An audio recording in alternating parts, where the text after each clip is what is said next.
কিয়ামতের আগে আগে আরো কিছু মানুষকে আল্লাহ পাক কিন্তু শূকর এবং বানরে পরিণত করবেন। এই হাদিসটা কি জানেন?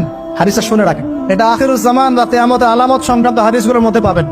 আল্লাহ রাসূল সাল্লাল্লাহু আলাইহি ওয়াসাল্লাম বলেছেন, কিয়ামতের আগে আগে আমার উম্মতের মধ্যে, ভালো করে শোনেন, কিয়ামতের আগে আগে আমার উম্মতের মধ্যে একদল মানুষ বের হবে যারা মদ পানকে হালাল মনে করবে। কাকে?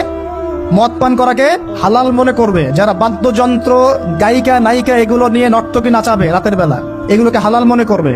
যারা অশ্লীলতা, বেহায়াপনাকে জায়েজ করে নিবে, ঠিক আছে, এরকম কয়েকটা পাপের কথা বলে নবীজি বলছেন একদিন সকালবেলা আল্লাহ পাক তাদেরকে ঘৃণিত বানরে পরিণত করবে।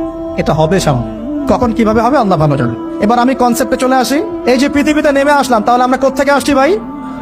আমরা কি পৃথিবীর অধিবাসী ছিলাম? আমরা জান্নাতে ছিলাম, ওখান থেকে আল্লাহ পাক পাঠিয়েছে। এবার পৃথিবীতে এসে আদম আলাইহিস সালামের যুগে খুব একটা দুর্ঘটনা ঘটে নাই, একটা ঘটেছে। কয়টা? একটা।